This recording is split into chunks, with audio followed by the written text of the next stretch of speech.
My name is Anna O'Neill. I am the chair of the Social Studies Department at Milford High School.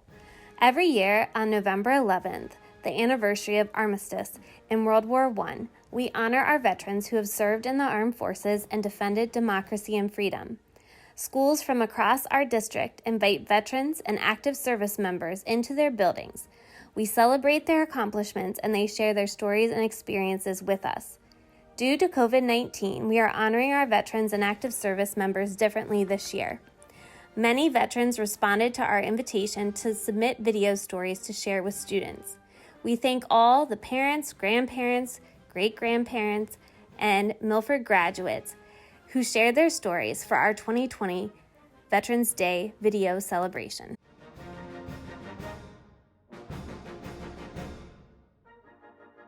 I pledge allegiance to the flag of the United States of America and to the republic for which it stands, one nation, under God, indivisible, with liberty and justice for all.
Hi, I'm Matthew Pranger, and this is my papa, Glenn Hawkins.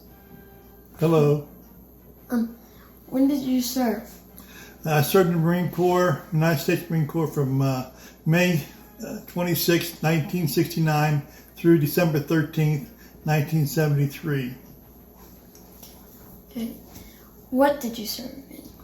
Well, I served as a hydraulic mechanic on a C-130 refueler with BMGR 352 out of El Toro, California.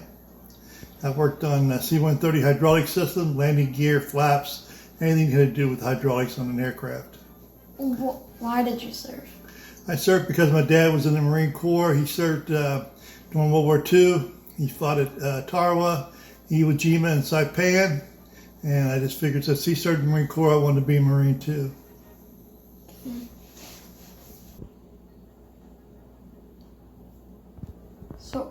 So what was going on in the world in that time? At that time, the Vietnam War was going on, and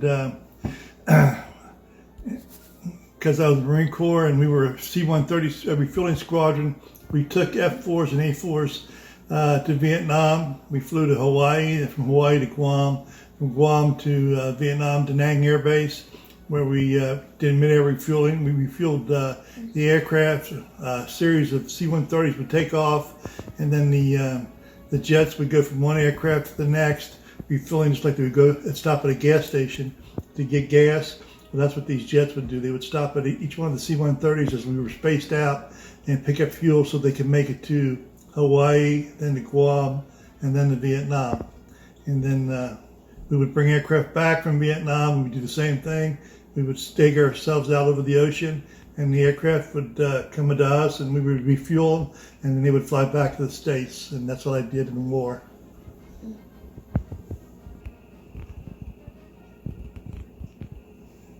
So what's this you brought today?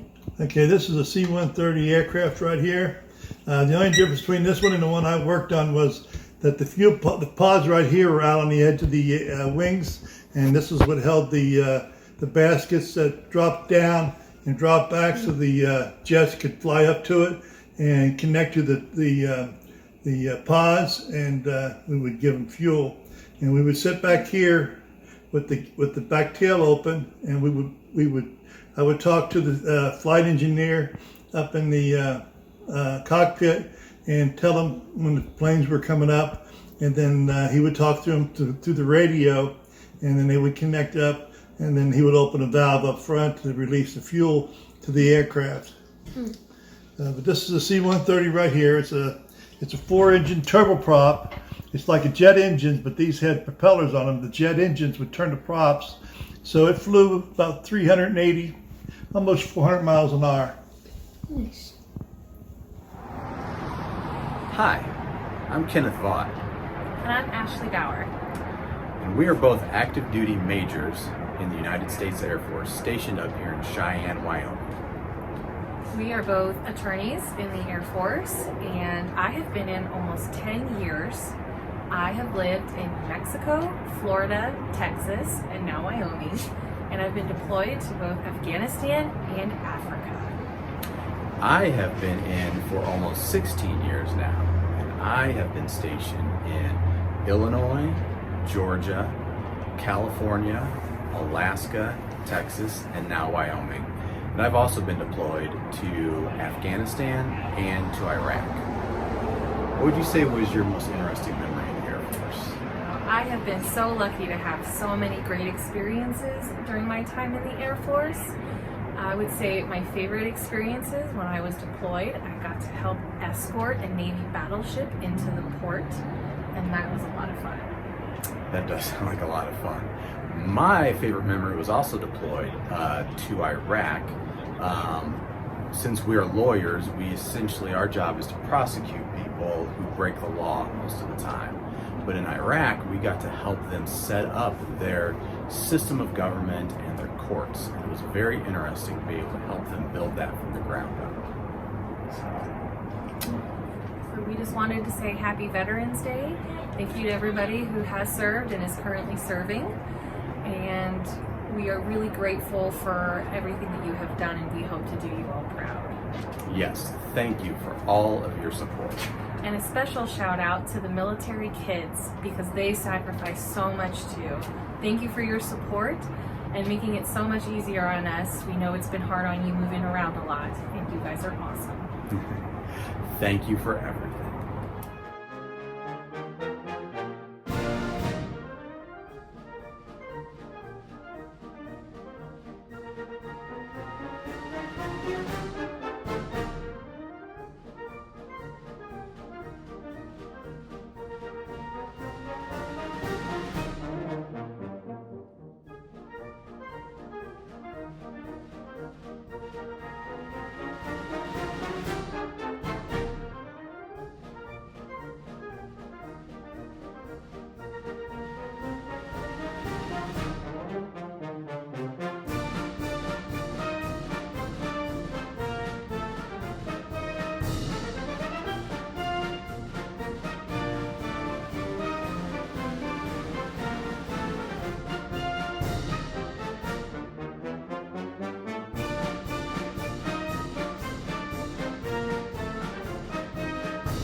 Hello, Milford High School. My name is Tyler Barnes. I'm a captain with the United States Army and continuing to serve with the National Guard. I have 6 years current time in service, and hopefully will continue to enjoy a few more years of those.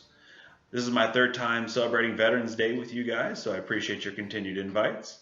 My military occupational specialty, or MOS, or military job, is 89 Echo, Explosive Ordnance Disposal Officer, also commonly known as the Bomb Squad. As you can imagine, that mainly entails rendering safe of hazardous devices, disposing of expired munitions, disposing of UXOs, or unexploded ordnances, which is when weapons or guns or bombs or any other sort of munitions have been shot, fired, supposed to have detonated but did not detonate. We handle the safe disposal of those items. Additionally, we support the Secret Service with VIP personal protection, so protection of the United States President, protection of other distinguished visitors or distinguished VIPs associated with the government. During the Global War on Terror, we also adopted the more now popular role or famous job for EOD, which is the disposal of IEDs, improvised explosive devices. That was made famous through the Hurt Locker movie, for those of you who've seen that. As you can imagine, with that type of a job responsibility, it brings a lot of perks and interesting benefits. That being that we get to travel a lot. One of those times was when I actually traveled to Brazil to work with the Brazilian Army. Got to work with them and evaluate their own very young explosive ordnance disposal program in school, help provide some guidance and recommendations to where they could get better and how they could improve that program. Additionally, as I mentioned, we do support the Secret Service as a very cool benefit, so we get to follow them around from time to time. As such, I actually got to help protect and serve as security for the Republican as well as the Democratic National Conventions this year in 2020. Even though they were virtual, there were still actual people there on location, on site, and as such, we were there helping the Secret Service protect what personnel were there. So get to do lots of good traveling, travel across the country, and has definitely provided a lot of great experiences to me. Quick advice for those of you who may be considered joining the military. As you heard, I got a lot out of my experiences in just a few minutes displaying some of my favorite ones. The Army, and really the military in general, will give you some great experiences, but it will only give you those great experiences if you put in hard work. So the military will provide you experiences. What you put into it, you will get out. If you work hard and continue to strive while you're here, you can have some really great experiences. But at the same time, if you slack off there, it may not always result in some fun, memorable experiences, as I'm sure some horror stories have made it back regarding what those can be like. But overall, it's been a blast having my time in service there. As I mentioned, I plan to continue to serve. It's been an experience that I definitely cannot imagine not have doing in my life, and has been a great fulfilling means to me. Hopefully in 2021 we'll get a chance to do this again in person, and I hope to see maybe some of you guys there. Thanks again so much for having me, and take care. And I am Brody Disher's dad. Brody's a 4th grader at Seipelt Elementary here in Milford, and I am a veteran of the U.S. Marines, and I appreciate you being here with us today to celebrate Veterans Day. I served from 2000 until 2004 as a combat engineer in the Marines. A couple of reasons I joined the military. One was family legacy. My grandfather served in the Army during World War II. My father served in the Navy during Vietnam. And my older brother was in the Navy for a few years before I joined the Marines. I wanted an experience that was larger than myself. I wanted to experience the world, and thusly I was able to travel to 16 countries on 5 continents in my military service as a young man right out of high school. I grew up right down the street in Anderson, graduated from Anderson High School in 1999, and went into the military thereafter. I wanted to join as a combat engineer because I wanted to learn construction trades, and combat engineers in the military do construction, engineering, battlefield engineering, and demolitions via explosives.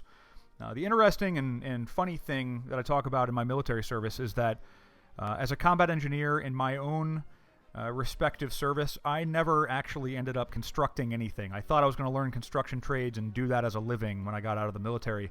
Never constructed anything, never built anything, and I only did explosives. So generally, I was attached to an infantry unit or a special operations capable unit in many cases dropping off the back of a ship 20 miles off the coast in the ocean in the middle of the night onto a small black boat where a raid force of Marines would be heading towards the beach, and we would hit the beach, walk another 10 miles or so, carry out an objective, and then come back and leave before anybody ever knew we were there. So really cool things. For those of you who play video games or like movies, got to do stuff that many people will only see in the video games or in movies. But no less, it was an amazing experience. And I hold a lot of those accolades in different educations that I had, or education opportunities that I had on the wall behind me. This is a group of people, the veteran population, the military population, are a group of people that on average have a higher rate of high school diplomas, a higher rate of college education, and a higher rate of advanced degrees than do their civilian counterparts. So these men and women that I worked among, and I continue to work among them today, as I still work in the military and veteran space, are some of the most experienced and educated people on Earth. They work with systems that are far greater or far technologically advanced than the stuff that you have in your house or in your car. And that is one of the great advantages of serving in the military, is that you have these opportunities to do things that you otherwise would not have the opportunity to do. So as I mentioned, I got to travel around the world into 16 countries and 5 continents. I got to travel all around the United States. I got to meet all kinds of different people from different cultures and different countries and different experienced levels, and wouldn't trade any of it for the world. So in my service, I joined just before the 9/11 attacks, which happened in 2001, where terrorists attacked the World Trade Center and the Pentagon.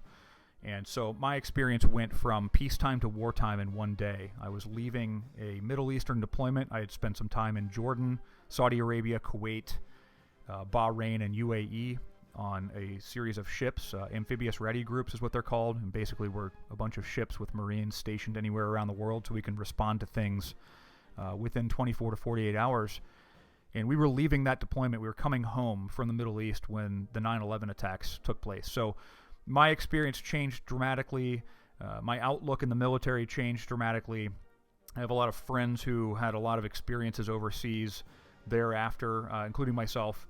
Experiences that we would not trade for the world, but in many cases we missed things like other people's graduations and weddings, and some of my friends missed their children being born. This is what Veterans Day is all about. These men and women sacrifice so much to protect the United States, to protect our interests around the world, and to make sure that you and I stay safe. And Veterans Day is all about saying thank you to them and recognizing their sacrifices, and it goes beyond what combat looks like and what wartime looks like, but largely that people sacrifice, again, missing their children's high school graduations and childbirths and things like that. Very important keystone moments in their lives, all in the name of protecting the United States and keeping us safe. So I thank you for joining us today, and I thank you for recognizing Veterans Day with us, and hopefully we can see each other in person next year. Thanks so much. Semper Fi. Hello, Milford Schools. My name is Major Justin Lechner, reporting to you from Saudi Arabia. I am currently serving in the U.S. Air Force, and I want to share my military story with you. If you're watching this to show appreciation for our veterans, I applaud you. The military needs that show of support. You may also be watching this for motivation or inspiration. After all, our veterans are exceptional people who volunteer to boldly serve. They bravely go into harm's way to protect the freedoms of our great country. They hold dear to values of integrity, service, and excellence, and they serve for a greater purpose. There is significant meaning in that. My military journey began in the summer of 2005. Upon graduation from Milford, I attended the United States Air Force Academy. I achieved a bachelor's degree, commissioned into the Air Force, and went on to become a C-17 pilot. As a cargo pilot, my job was to deliver troops and cargo around the world. I've traveled the world, visiting over 25 countries, but more importantly, I've made some of the closest and dearest friends along the way. I continued my education and achieved a master's degree in applied mathematics, and ultimately went through the United States Air Force Test Pilot School. I currently serve as a test pilot, and as a test pilot, I evaluate technologies and aircraft developments to ensure functionality before sending them to the airmen and soldiers on the front lines. I've flown over 30 different kinds of aircraft.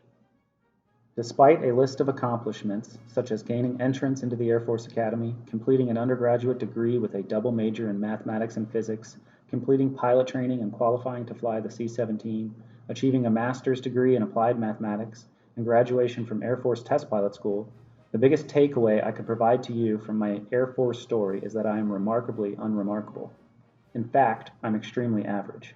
I've never been the top of my class in any category. At Milford, I played on the varsity football, basketball, and baseball teams, yet I wasn't the MVP on any of those teams. You could go ask Coach Cameron. I wasn't the number one graduate in my Milford class of '05. I wasn't even top 10% from my Air Force Academy class. I wasn't the best pilot from my pilot training class. I did not achieve a 4.0 in my master's program. I was not the number one graduate from my test pilot school class. I say all that to point out that I am not the most athletic, not the most intelligent, not the most talented pilot, and not the greatest leader or officer. What I have learned through more than 11 years in my military career is that success depends on much more than on someone's talent, intelligence, good looks, physical health, or natural-born leadership. The most important characteristic for achieving success is grit, and the military has taught me how to be gritty. The military has provided so many things for me: education, brotherhood and sisterhood, leadership skills, vocational skills.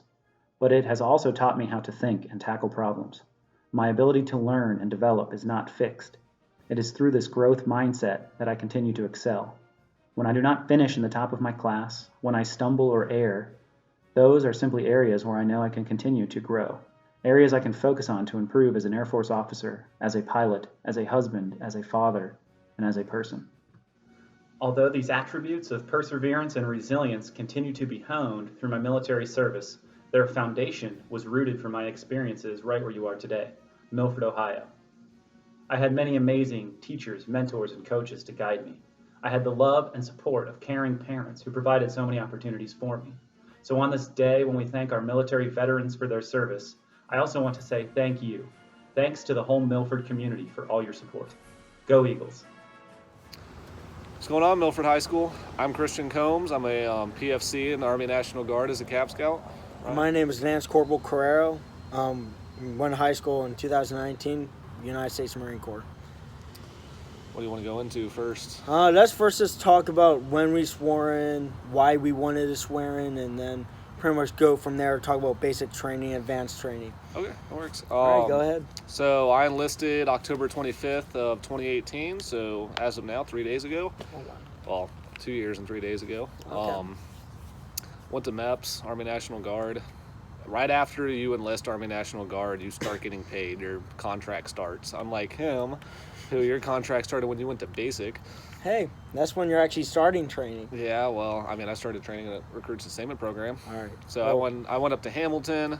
I trained a little bit, a lot of basic stuff. So really a lot of your paperwork crap, honestly. And then I shipped for basic June 24th of 2019. How long were you there for? 17 weeks. So the way you do it when you're combat arms in the Army, as me being a cavalry scout, you go through what's called OSUT. It's one station unit training. Your basic and your advanced individual training is combined into one. So you're staying at the same training post with the same drill sergeants for 17 weeks. And it's not fun at all. It's probably one of the most difficult things ever. Well, exchanges, right? Like after you get out of basic, they're a little easier on you, right? No. No? No, not at all. You get cavalry instructors, or if you're infantry instructors. Instead, you have them training you during the day, and then you get your drill sergeants again. So then you get smoked at the night. And then right? we still get smoked at night. Smoking's got worse at nighttime. So how long was that one station unit again? So 17 weeks. So first 9 weeks was basic training. A week out of that was being at reception, though. So, and then after that, the other 8 weeks was an AIT phase.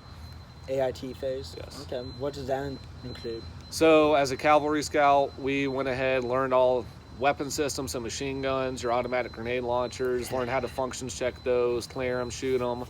And then I was on a wheel platform, so I learned the Humvees, the big boxy trucks most of you know of. And then we had the Stryker, which is a big 8-wheel armored personnel carrier. I miss that thing. My unit's got Humvees. I don't like them. right? Up to you, go. So I joined the Marine Corps. Well, I swore in back in January of 2019, and I left for boot camp, South Carolina, Parris Island, 10 days after I graduated high school on June 3rd. I was at Parris Island from June 3rd until August 30th, pretty much the hottest months of the year. And that is not a good time to be at boot camp. I'll tell you what, he's already chuckling. Yeah, it's hot. It's hot in the South. And Yeah. it's even hotter when you're in full uniform and full kit. Mm-hmm. Especially when there's these little sand fleas. Sand hats. Yeah, sand fleas are probably the worst bug in the world, and I hate them so much. We didn't have them before bedding. We had do you have banana spiders while you were at Parris Island? I don't know. There's probably different names for things like that. The banana spiders get about that big and they're hanging in the trees. They'll be out there running through the woods doing land navigation, and you'll start hearing them scream because they just landed one on their face. So anyway, I left for boot camp on June 3rd, and pretty much right off the gate, it was an instant culture shock. Yeah. Haircuts, screamed at, off the bus, stripped of all of our civilian attire, and pretty much from day one, and for the first 3 days is reception. I believe receptions for National Guard is... No, we do the same active duty training the active duty Army does. Right, but the reception phase for you guys. No, it was the same. Oh, okay. So I think I was there for 6 days of reception. 6 days? Do you guys get to sleep at all? No. No, I hated the wooden benches. Yeah, well, anyways, during reception, it feels like just a dream that you can't get out of. Yeah. It's nighttime, you don't know where you're going, you're just getting yelled at to go everywhere, and pretty much you get all your gear issued to you, and then pretty much you meet your drill instructors on Black Friday, which, my God, that was probably the worst day of my life. Did you guys have the first 72 hours? Yeah, first 72 hours of no sleep. Yeah, so the first 72 hours, you have no sleep. You technically haven't started your training yet. You just got to your unit, and it's just 3 days of the worst days of your life. You are getting smoked constantly. You're doing what's called fire guard. I remember my drill sergeant got mad at me and yelled at me and said that I'm the reason he goes home and beats his goldfish. And I was so sleep deprived that I didn't know what was happening. Oh my gosh. I was so scared. God, I hated fire watch so much. Fire guard sucks, dude. Did you ever get added time to your fire watch? No, I didn't. Actually, well, I did. I did a little something you're not supposed to do, but I had people paying me to take their fire guard. I did $10 an hour. I lowballed it. I got a good amount of money out of that, though. I think I made $500 in the last 2 weeks of basic. Us Marines, we're not allowed to get any of our money until after boot camp. Oh yeah, no, I hid it. I had a Ziploc compartment. I just stuffed it underneath all my Ziploc bags. Dude. Yeah, because the only time we could get money was when we had to buy maybe new boot laces or whatever we had to get for that next week. Yeah. So anyway, after our first 3 days of reception, and then we meet our drill instructors. I remember the very first thing they had us do was we stood on line. There's 2 lines on the squad bay for where we stand when we're being told what to do. And we held out our 80-pound backpacks out straight like this for, I think it was probably for 4 or 5 hours just getting yelled at. Yeah, we didn't do straight out. We had them above our heads for about 3.5 hours. That's easier. No, but but we went into the bay and got smoked, and they had the heat turned up to 90 degrees. I mean, there's a saying that the walls start sweating, and it's because it gets so hot in there and everybody's sweating, and all the sweat starts coming off you, the walls start getting sweat on them, it starts coming down. So I don't think you told them what your MOS is. So. Oh, no, not yet. So what I do in the Marine Corps is I'm in the infantry. I'm a machine gunner, 0331. And the way that works is, after I go through 3 months of crap at boot camp, we end up going to ITB, which is called Infantry Training Battalion. From there, we're there for 2 months. The first month, I learned how to be a basic rifleman, living out in the field, eating MREs, pretty much learning everything that you need to know about going on patrol, land navigation, all sorts of things that you need to know if you get deployed. It's camping with a lot of hiking and a lot of yelling. Oh, yeah, I remember we would go hike. We would do land navigation day and night. And then 3 in the morning, we'd go on a 20-mile ruck. Yeah. And it was not fun, that's for sure. No, but it's not. It makes you better for it. And then after that first month, we went into something called the split, which is where all of us get separated into our jobs that we wanted or were asked to do. So you got assigned to, yeah. Yeah. For me, since I'm a reservist, my job got guaranteed because I went in as a machine gunner because honestly, I don't know why now. It's a very hard job. But anyway, so once we hit the split, we learned all 3 machine gun weapon systems, which the first one is the M240 Bravo. That's the one you probably see on TV and movies where they carry a big machine gun on their shoulders walking around. That thing's fun. It's not. It's fun to shoot, not fun to carry. It's fun to shoot, not fun to carry. But it's better than the other ones. Angriest guy in the ruck march, happiest guy in the firefight. Yeah. Exactly. And then our second weapon system that we learned about was the 50 cal. That's the one that you see on M1 tanks, Humvees, those big machine guns. It's the big thing that goes thump, thump, thump, thump. Yeah, exactly. And they are a riot to shoot. I love that thing. I probably enjoyed it the most. That's my favorite weapon system, dude. Mm-hmm. And then the last one we learned was the Mark 19, which is a 80-pound automatic grenade launcher. And honestly, I can't tell you if I love it or I hate it. It's fun to shoot, but it's fun to shoot, not fun to clear if it jams up. Yeah, honestly, being a machine gunner, it's rough because you have to carry everything everywhere you go. So you got your flak on. That's about what, 25. With your plates in, about 25 with the plates, the grenade stumps, the IFAK. Oh, with all that on there, it's probably about 30 pounds. So probably 30 pounds, then probably an 80-pound rucksack. 80-pound rucksack, if not heavier. You carry more than I do, but it's because all my stuff's in my truck. Marines carry things heavier because we do everything the hard way for some reason. You walk everywhere, it seems like. I don't. I'm lucky I get to drive around. So then, on top of our roughly, let's say 100 pounds of gear, maybe 90 pounds, add an additional 30 pounds for the 240, which is that's the gun we use at my unit. I'm called in what's called a 9 company, which is it's all ground infantry where we walk around everywhere, shoot on the ground. And then we also have different units like CAT, they're the ones in the Humvees, but I'm in a 9 company. Yeah, I'm reconnaissance. I like to go drive around and then dismount and go hide in the woods and play hide and seek professionally. It's fun. I enjoy it. It's all fun to shoot, but you know what? I'll never forget the time they told me, once we finished basic training. You got 20 seconds left. Yeah. I'll always remember the time when they gave us our EGA at the end of boot camp, telling us that we're finally Marines, and they actually treated us like humans for once. It was really fun. When I got my cavalry sabers, that was good. I almost cried. All right, finish it. Well, guys, kind of constricted to 10 minutes, a little bit past that now, but hope you guys learned something. Have a good day. Yep. Happy Veterans Day, Milford. Hi, my name is Robert Warder. I am the great-grandpa of Pete and Teddy Roby. I was in the U.S. Navy. I enlisted when I was 17 years old. I was a third-class aviation bosun mate petty officer. And I enlisted in January of 52 and was discharged in May of 55, honorable discharge. After we enlisted, we were sent to Great Lakes Training Center in San Diego, California for our boot camp. That was 8 weeks. It was very regimented, very strict. A lot of marching here, marching to chow, marching here, marching there. But we all graduated from boot camp. And I was sent then to Norman, Oklahoma, to aviation prep school, 8 weeks. And from there I was sent to Philadelphia to aviation bosun mate school. It was 12 weeks long, and that was training me to run the catapults and arresting gear aboard aircraft carriers, above deck and below decks, and firefighting and rescue of planes that crash while landing, and etc. So I graduated from Philadelphia from bosun, fully expecting to be sent to the fleet aboard ship, which I was looking forward to. Nope, I was sent to Pensacola, Florida.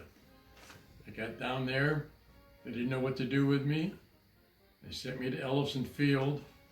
They didn't know what to do with me there. It was a helicopter training unit. Well, I ended up in the schedules office, and we made the schedules out and matched up student pilots and instructors, and we were training pilots, helicopter pilots for the fleet. And we made up the schedule, and then after the day was done, we ran it off on the mimeograph machines, delivered it all around the base, made sure everyone got one, the skipper and everyone around the base, and then the next day started all over again. and ran the schedule and made sure everyone got their right flights and so forth. And I enlisted when I was 17, and it was just a thing to do. I felt it was just my duty to do. Some of my buddies had went to Korea, and the war was on at that time and had been wounded and back, and I just thought, well, it was just my turn. So I would advise anyone, look into going. It's a good experience, and there are some good jobs in the Navy, air controllers and the weathermen and so forth, and it's just something to look into. So that's about it. Your picture. Oh, here is my picture. Here's what I look like in boot camp. So I've changed a little bit now over the years. Thank you. Thank you. Bye-bye. Hello, my name is Bill O'Neill. I am the father-in-law to your teacher, Mrs. O'Neill. I was going to try to do this extemporaneously, but my mind kept on jumping from topic to topic, so I decided, if you don't mind, I'm going to read my statement to you, which I wrote out. In 1969, I received a letter from the draft board. That was when the draft was still in effect. That I was to report to the federal building in Cleveland, Ohio. From there, I was sent to Fort Campbell, Kentucky, to start basic training. 8 solid weeks of getting up at 5 a.m., running 2 to 3 miles, then a wonderful breakfast of food I had never seen before. Once breakfast was finished, we went back to our barracks to make our beds and clean and polish the floors. This had to be done because each and every day while we were gone, inspection was given. We had a formation, and we had to go. They marched us again. Everywhere you went, you marched to the auditorium to take classes. This normally lasted about 3 hours every day. The trick here was trying to stay awake. What our drill instructors had were poles with paddles on the end, and if your head bobbed to fall asleep, they would smack you in the back of your head. Afternoons were filled with PT, rifle range, forced field marches, and in full battle equipment, and that wasn't enough, another 2-mile run before dinner. Nights were for studying the information given to us in the morning sessions. The Army knew how to fill your day. After 8 weeks were completed, we were given orders for our next assignment. I was very fortunate that my assignment was to stay at Fort Campbell, Kentucky, and work in the personnel division. After 5 months, I received what everyone dreaded, orders to report to Fort Dix, New Jersey, to be processed for assignment to the Republic of Vietnam. Working with personnel in the United States, I thought I would be assigned to a headquarters company as a personnel specialist. The Army at that time did not think the way I did. I was assigned to the 3rd Army Division, 1st Aviation Group, 173rd Unit, a helicopter unit was based at the airfield. I learned a whole new skill set, from a pencil pusher to a door gunner on a UH-1 gunship. It is hard to describe the fear I have. We were given orders, we would follow them, not always agreeing with them. The Vietnam War was a very controversial war, or what our politicians at that time referred to as a police action. It was us against them, either in the air or on the ground. So lives were lost. 2 students I went to high school perished. Vietnam was a beautiful country, That was before it was scorched by bombs, artillery, and burning, and an Agent Orange, which was a chemical burning process. And we had to go, they marched us again. Everywhere you went, you marched to the auditorium to take classes. This normally lasted about 3 hours every day. The trick here was trying to stay awake.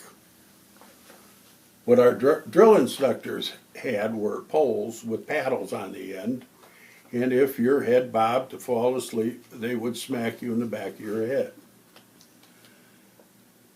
Afternoons were filled with PT, rifle range, forced field marches, and full battle equipment, and that wasn't enough, another 2-mile run before dinner.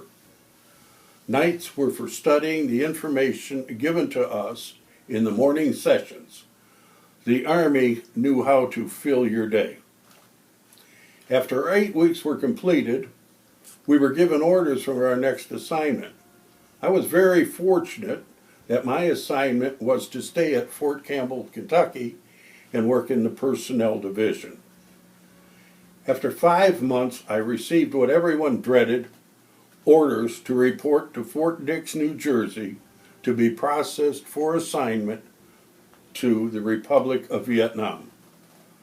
Working with personnel in the United States, I thought I would be assigned to a headquarters company as a personnel specialist. The Army at that time did not think the way I did. I was assigned to the 3rd Army Division, 1st Aviation Group, 173rd Unit, a helicopter unit was based at the airfield. I learned a whole new skill set, from a pencil pusher to a door gunner on a UH-1 gunship. It is hard to describe the fear I have. We were given orders, we would follow them, not always agreeing with them. The Vietnam War was a very controversial war, or what our politicians at that time referred to as a police action. It was us against them, either in the air or on the ground. So lives were lost. 2 students I went to high school perished. Vietnam was a beautiful country. That was before it was scorched by bombs, artillery, and burning, and an Agent Orange, which was a chemical burning process. At the end of my tour, in my discharge from the service, I can remember when I returned home, my father-in-law told me what I had experienced was a $1 million experience. But no one could give me $1 million to go do it again. How right he was. For some, the Army is a good career. The pay is certainly much better than it was when I was in it.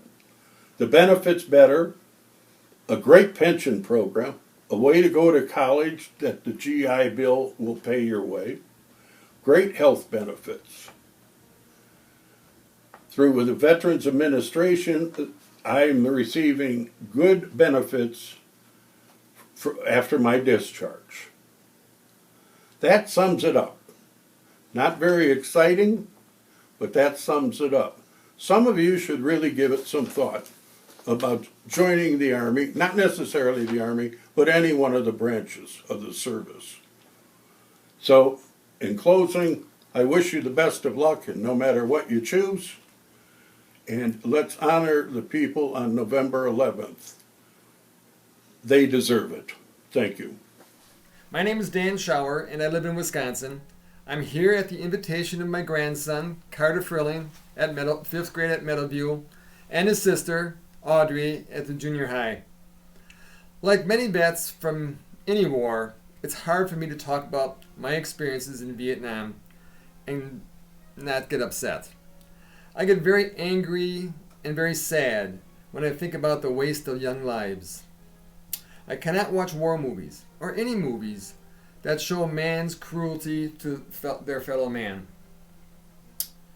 But even though it was hard, just like anything in life, there are positives and negatives to my experience in the service, and more specifically Vietnam.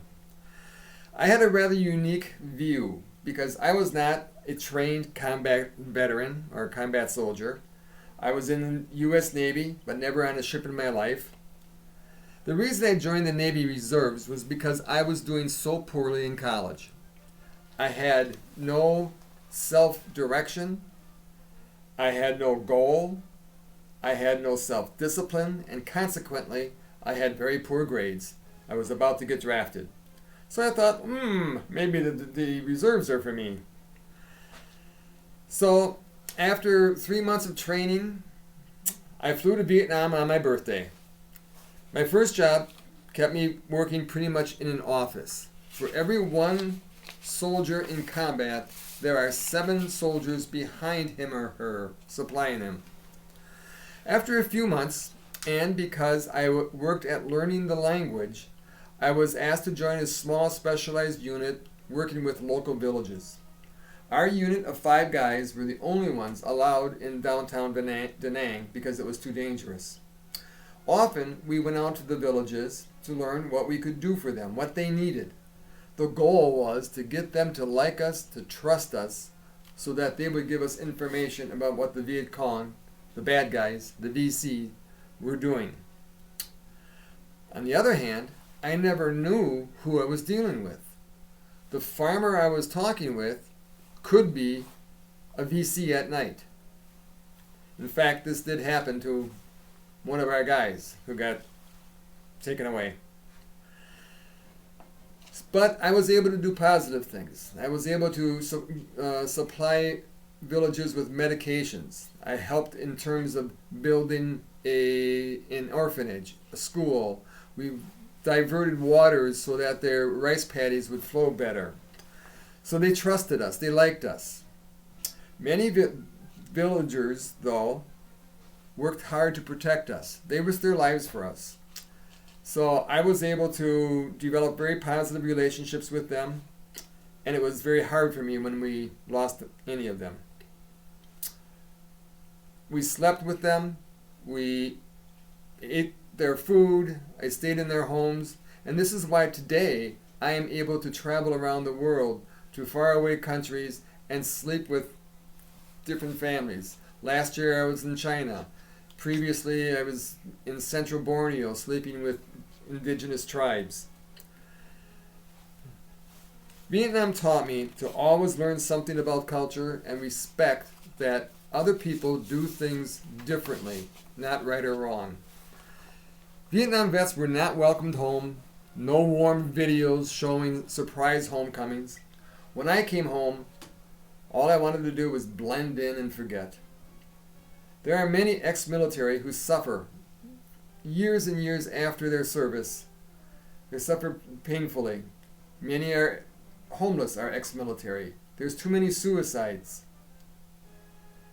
But I also believe that it's because of my military experience that I grew up. I learned who I am. I learned my strengths, my weaknesses, what's important to me, what I can and cannot do. One positive I learned is my number one philosophy. Everything is temporary, so embrace the positive and push through the negative, for each shall pass. Kaman Niolam, Tambiat. That's thank you very much. Goodbye. Hi guys, my name is Rebecca Stever. I'm a mom to 2 boys that attend Meadowview Elementary. I'm here to talk about my experience in the military. So when I was 18 years old, 1997, my friend and I decided that we were going to join the Army. So we served together actually from 97 to 2000. We both had the same job. So we were 77 Whiskey, which is a water purification specialist. And we served at Schofield Barracks, which is in Hawaii. So we used a process called reverse osmosis, and we sucked the water out of a pond or a lake or an ocean in Hawaii. purified it and provided it to the soldiers that were performing their missions. I traveled to Thailand as well as many states throughout the mainland and Guam during my short 3 years in the service. Basic training was incredibly difficult, but a great challenge, and pushed us all mentally as well as obviously physically to reach things that we never thought were possible, and things that I use to this day and many years later. And I was able to use the GI Bill to help put towards my college education when I got out. So I would say to anyone that's considering being in the military that research all the branches and what they can offer, and kind of help you make the best decision for you. Thanks. Hi everyone, my name is Tyler Helton. I'm a 2014 Milford graduate, and I'm currently active duty in the United States Army. I'm a second lieutenant, which is a commissioned officer, and I commissioned out of the United States Military Academy at West Point. And my current job in the Army is actually a little, I guess, unconventional than most people think about. I'm a medical student, a third-year medical student at the Uniformed Services University of the Health Sciences, which is the only active duty medical school in the country. It's co-located with Walter Reed National Military Medical Center, which some of you may have seen in the news recently, as it is the President's Hospital. It's located in Bethesda, Maryland, about 10 miles outside of DC. And I'm really enjoying myself as a medical student. I decided to join the military because really I was looking for, I guess, my path, or I didn't really know what I wanted to study or wanted to do at the time, especially in high school. And I figured at the academy at West Point there were so many options, so many opportunities beyond graduating from there that I would find something for me. I had no idea I wanted to do medicine going into West Point, but after the first year or so I noticed that I really enjoyed science and I really enjoyed people, and being a physician is perfect cross-section of those things. You have to know the science, you have to know the medicine, but you also have to be able to communicate that science to people and help them understand. And who better to do that for than our men and women who serve in uniform? And some advice I have for people that are thinking about joining the military. First thing would be physical fitness. And as a now health professional, I also stress physical fitness before going to basic training, because it's going to be a physical test as well as a mental test, but you want to prepare yourself the best for the physical part. A lot of people that go to basic training who don't have prior history of working out or maybe have played team sports in the past, they'll encounter physical exercise, very stressful things like carrying heavy weights for long distances, and that does a real number on their body, especially if they're not used to those kind of things. And I'm not saying you want to be, tomorrow go out and try to bench press your body weight or something, but you want to gradually work your way into it and prepare yourself as best you can for any kind of military training, especially basic training. My basic training was, I really enjoyed it actually. Got to do a lot of really fun things. Although I'm not doing it now, a lot of my West Point classmates are currently infantry officers, combat arms, all those things. Obviously I'm not doing those things, but I really don't regret learning those things. You learn team building, you learn leadership, which you have to use in any walk of life, and the military is a great place to start with that. Other advice I have is that there are so many opportunities and so many different things you can do in the military that you may not realize, and I encourage people that are interested to just see what's out there, see what opportunities there are. There are scholarships, there are a million different ways to serve, and if you're interested, take a look. Well, I hope everyone takes some time on Veterans Day to think about those who have served and who have sacrificed, and some of who have made the ultimate sacrifice for our country and for our safety as a nation, and really in the world's perspective as well. So I hope everyone has a great day or evening or wherever you are, and I hope everyone stays safe, stays healthy, and goodbye. I'm Riker's great-grandfather, and I served in World War II and the victory over Japan. That's a great day for me. Hi, I'm Sue Potashnik, and I'm coming to you from Fort Jackson, South Carolina. I spent 8 years in the Marine Corps, and I served in Operation Iraqi Freedom. Happy Veterans Day to everybody that served, and hello to my nephews, Charlie and Cooper Littman. My name is Patrick Bresler. I'm Jordan Bresler's grandfather. Throughout the history of our country, men have fought in wars to maintain our freedom or to help our friends in other nations. And there is something called a draft. And the draft occurs when our government needs more men to fight, and they tell young men, it's your turn, whether the man wants to fight or not. It was done during the Civil War. North and South drafted men to fight in their battles and die for their cause. We drafted in World War I, World War II, Korea, Vietnam. I graduated from college in 1965. I had had a 4-year deferment to exempt me from the Vietnam War. I got a job at Mack Trucks in Hagerstown, Maryland, and then received a letter from the draft board saying my turn had come. I could either join any of the military services or I would be forced to join the Army. I was very lucky. I was able to enlist in the 1007th Light Maintenance Company of the Army Reserve in Hagerstown, Maryland. Army Reserve is a lot like the National Guard. In January, I left for 6 months of training at Fort Knox, Kentucky, where I learned to be a supply clerk and a truck driver. I came home. We met one evening a week from 6:30 to 10:30, then 2 weeks in the summer, and then 2 bad companions convinced me to go to jump school with them. The Army always needs paratroopers, and in a moment of a weak mind, I agreed. We went to Fort Benning, Georgia, and endured the training and was scared to death, but I managed to graduate with my 5 jumps.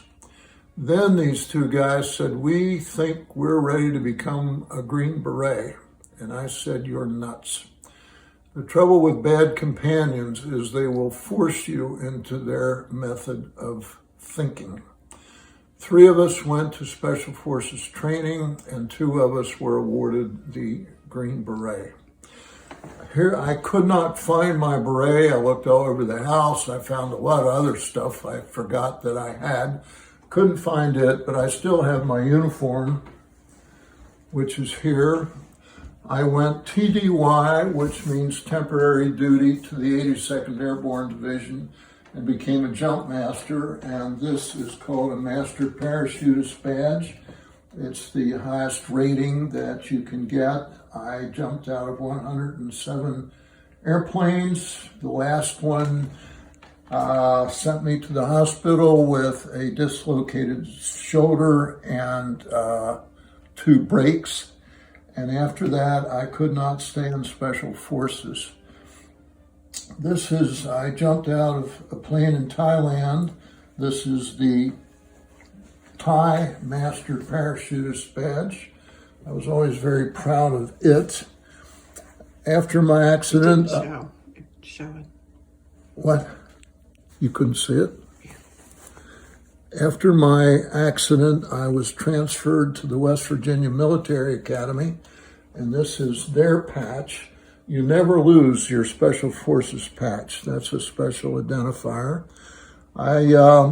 There I ran ranges, I taught marksmanship, I taught weapons maintenance. I ended up with 5 Special Forces MOSs. That stands for Military Occupational Specialty. I had light weapons, heavy weapons, demolitions, intelligence, and operations. Special Forces operate in small teams. I retired with 28 years. Now I get a monthly sum as a pension, and we get a great deal of help from the veterans for pills and medical expenses. I never thought I would enjoy the military, but I liked firing machine guns and blowing stuff up. And I guess I like being frightened. Eagles. I'm Army Major Retired Tony Main, and I'm humbled to have the opportunity to address you today for your Veterans Day program. After graduating from Milford in 1994, I attended Ohio State. Graduated from Ohio State in 1998, then enlisted into the Army to become an airborne ranger with the 75th Ranger Regiment. In 21 years of service, I was honored to serve with some of America's finest sons and daughters. I deployed to combat 8 times, participated in special operations airborne assaults in Iraq and Afghanistan, and was humbled to lead hundreds of soldiers in combat. Honestly, I've had a blessed career. And I can say that my career success resulted from a life's worth of lessons learned, absorbed as a student athlete at Milford High. And I would like to share my top 3 with you. First, from my history teacher in 9th grade, Mr. Gerald Neff. Life is not fair. Could you imagine a football game where holding was called on every single play? Or when members of the team quit because holding wasn't called, because it's a rule and it wasn't enforced, and that's not fair?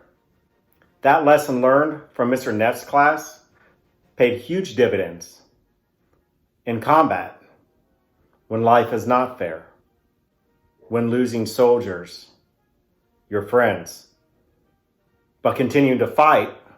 That's a life lesson you can take with you. I loved my time as a part of Milford Cross Country. I had great coaches in David Ackerman and David Niemeyer, a member of our Hall of Fame at Milford. My first day of practice as an impressionable 14-year-old freshman, I received this document, How to Tell a Winner from a Loser. I want to share 3 of my favorites. A winner says, let's find out, and a loser says, nobody knows. When a winner makes a mistake, he says, I was wrong. When a loser makes a mistake, he says, it wasn't my fault. A winner credits good luck for winning, even though it isn't good luck. A loser blames his bad luck for losing, even though we know it's not bad luck. In life, there's winners and losers. And in a great majority of instances, it's the individual who knowingly or unknowingly chooses to be one or the other. In the military, my job as a leader was to set clear standards and expectations. Part of setting clear standards and expectations is so that my soldiers could live up to those standards, so they knew where they stood, and to provide that level of trust. And finally, number 3, you are who you hang out with. You can't choose your family and the environment that you grow up in, but you can choose your friends. We had a saying on our cross-country team, nothing happens to good people past midnight. So as a leader, I would always try to bring in good people so that my soldiers can network and see positive examples. First President of the United States, General George Washington, said, it is far better to be alone than to be in bad company. I hope these 3 reminders from an old alumnus provides value I'd like to close with a call to action. We've all heard the tagline, or maybe you've uttered it, thank you for your service. Well, this Veterans Day and in the future, I ask you to be a little bit more intentional. Tell that active duty service member in uniform or that veteran, what part of their service are you thankful for? Examples are, thank you for protecting my family. Thank you for ensuring our freedoms. Thank you for doing a job that I couldn't do. Being intentional will make a huge impact on an active duty service member or veterans. It's been an honor to be here, even though it's virtual. If you'd like to connect, please shoot me an email at tony@gallantfew.org. Happy Veterans Day.